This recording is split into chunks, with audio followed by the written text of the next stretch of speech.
अरे ये तना माटी में मिल जाए माँ कुल दिनन नारे कुल दिनन नारे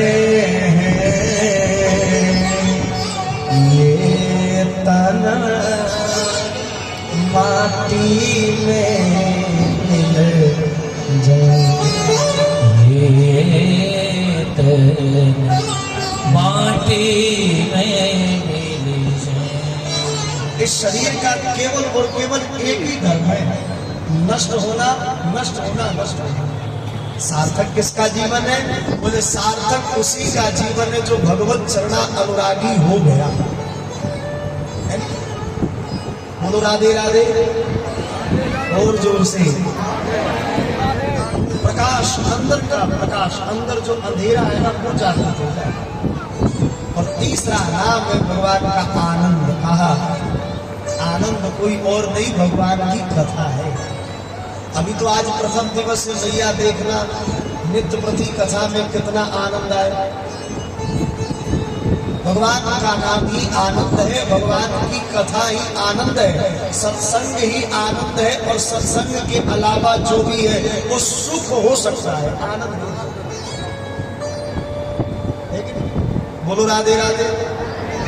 मैं एक चीज देख रहा हूँ, नीचे जो बैठे हैं वो तो राधे राधे बोल रहे, पर सोफे वाले नहीं बोल रहे। सोफा मिल गई ना, मटका मटका के बैठ रहे हैं आराम से।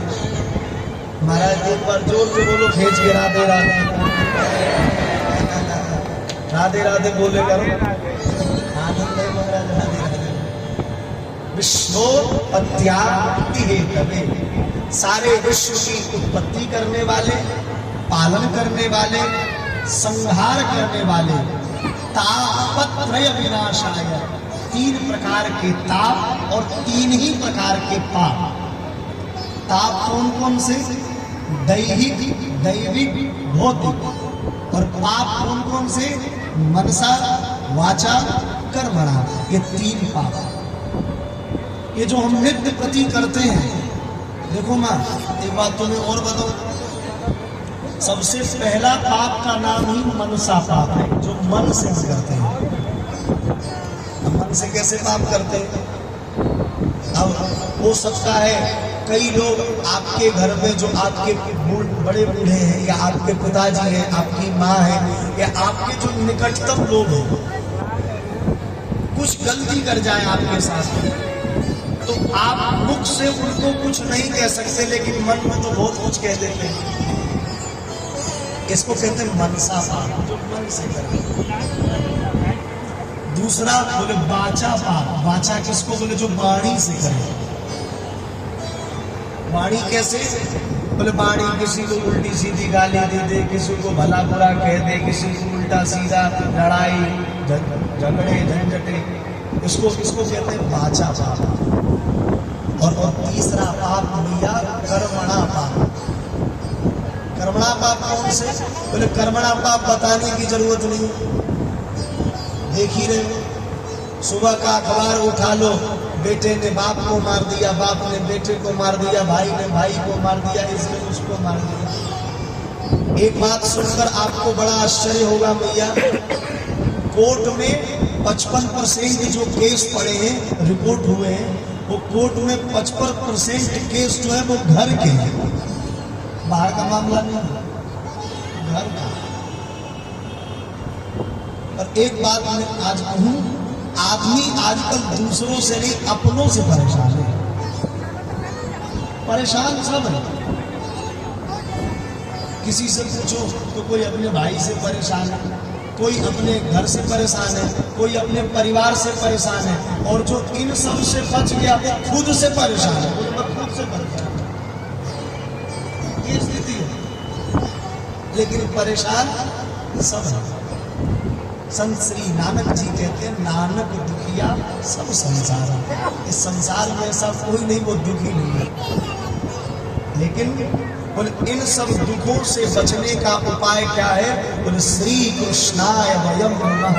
अगर हम भगवान श्री कृष्ण के चरणों का आश्रय लेते हैं तो इन सब संकटों से मुक्त हो जाते हैं। इन सब संकटों से मुक्त हो जाते हैं। बोलो राधे राधे। इन सब संकटों से मुक्त हो जाते हैं। जिसको देखो आज डिप्रेशन में जी रहा है, जिसको देखो ऐसा लग रहा है किसको कब कौन किसकी खोपड़ी फोड़ेगा कोई पता नहीं। महाराज जी मेरा दिमाग सही नहीं रहता, क्या करूं, खोपड़ी ऐसे खराब हो रखी है। देखो एक बात तुम्हें बताऊं, अगर आपका मन एकाग्र ना हो, ये खोपड़ी ठीक ना हो, तो एक शिव महापुराण का बड़ा अच्छा है, तुम्हें उपाय बताओ।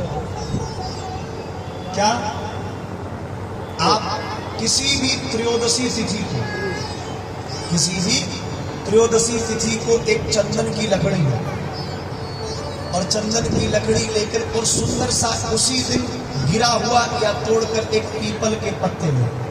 आहा, चंदन को घिसो बढ़िया,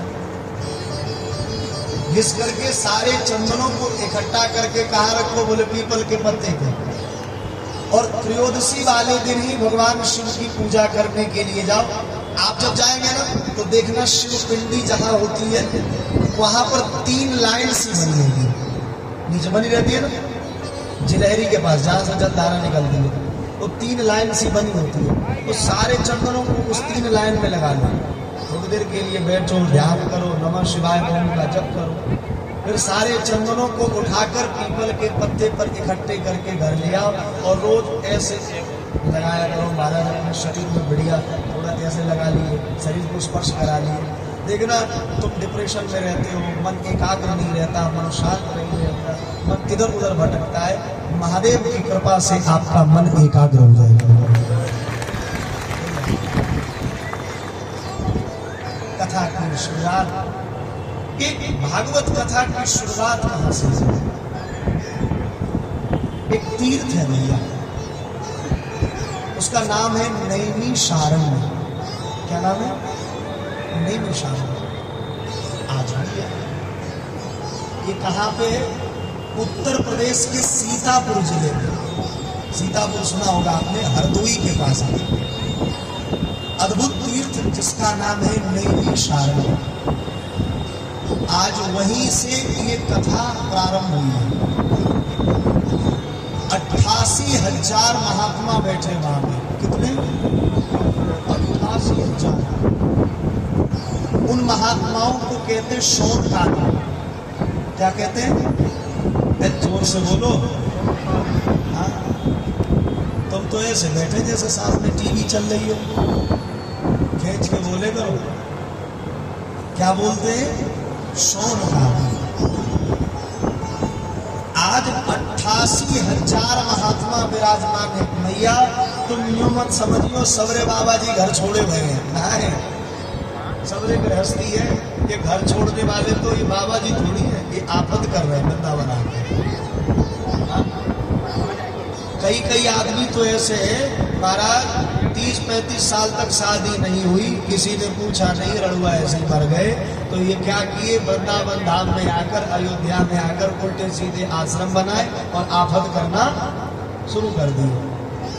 कभी उसको लूटो, कभी उसको खाओ, कभी उसको उसकी टटनू काटो, कभी ये करो, कभी वो करो। महात्मा उसको नहीं कहते।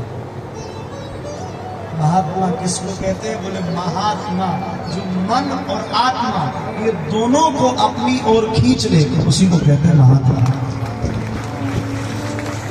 अब वो चाहे पैंट शर्ट क्यों न पहना हो, मां कहीं भी ऐसा नहीं लिखा है कि अच्छे स्वभाव बनाने के लिए हमें संतरे कलर का कपड़ा पहनना पड़ेगा, भगवे कलर का कपड़ा धारण करना पड़ेगा। हम अच्छे कहीं भी बन सकते हैं, अच्छे विचार को कहीं भी प्रकट कर सकते हैं, बढ़िया भाव को कहीं भी ला सकते हैं। इसमें कोई बड़ी बात नहीं। आज 88,000 महात्मा बैठे हैं जिनका जीवन ही कथा है। उन्होंने अपने जीवन में कुछ किया नहीं, केवल कथा सुना और कथा सुनाई। ऐसा क्यों? बोले उनका जीवन इतना बढ़िया है, जीवन में इतने अच्छे सत्कर्म करते हैं कि जीवन ही कथा बन गई है। मनुष्य का जीवन ऐसा होना चाहिए भैया, उदाहरण किसी दूसरे को न देना पड़े, स्वयं का उदाहरण है। इतना बढ़िया जीवन जिए। आज शौनकादि एक महात्मा जी को बिठाए जो मात्र 16 वर्ष के, रोमहर्षण के पुत्र, नाम क्या है? श्री सूत जी महाराज। उनको व्यास गद्दी पर बिठाया और उनसे प्रश्न करने लगे, पूछने लगे। क्या? अज्ञान ध्वांत विध्वंस कोटि सूर्य समाप्रभा सूताख्या हि कथासारं मम कर्णरसायनम्। सूताख्या हि कथासारं मम कर्णरसायनम्।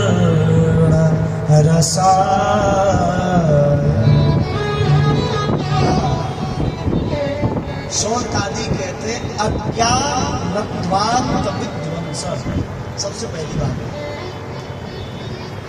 हे सूत जी महाराज, हम अज्ञान हैं। जीवन में किसी से कुछ पाने के लिए, जीवन में उन्नति करने के लिए, जीवन में आगे बढ़ने के लिए और जीवन में यश और नाम कमाने के लिए अगर आपको सबसे पहली चीज कोई धारण करनी है, सबसे पहला श्रृंगार अगर कोई धारण करना है, तो वो कौन सा श्रृंगार है? बोले अज्ञान रूपी श्रृंगार। मनुष्य के अंदर सबसे पहला भाव यही होना चाहिए कि हम अज्ञानी हैं। हम क्या है? अज्ञानी। जैसे आप यहाँ कथा सुनने आ जाओ और आप यहाँ कथा सुनने आ गई हो और आपके मन में एक भाव है कि मैं पूज्य श्याम शुभम जी महाराज से ज्यादा ज्ञानी हूं। अगर ये भाव मन में है तो आपको कथा की एक बात भी समझ में आने वाली, या आपके मन में ये भाव आ जाए, अरे ये तो छोटे ही तो है, अभी क्या कथा सुनाएंगे, अभी ऐसा ऐसा, तो सही पूछो तो एक भी शब्द आपके पल्ले पड़ने वाली नहीं है। क्यों? बोले आपने अपने अंदर इतना अभिमान को बिठा लिया कि मुझसे बड़ा ज्ञानी कोई है नहीं।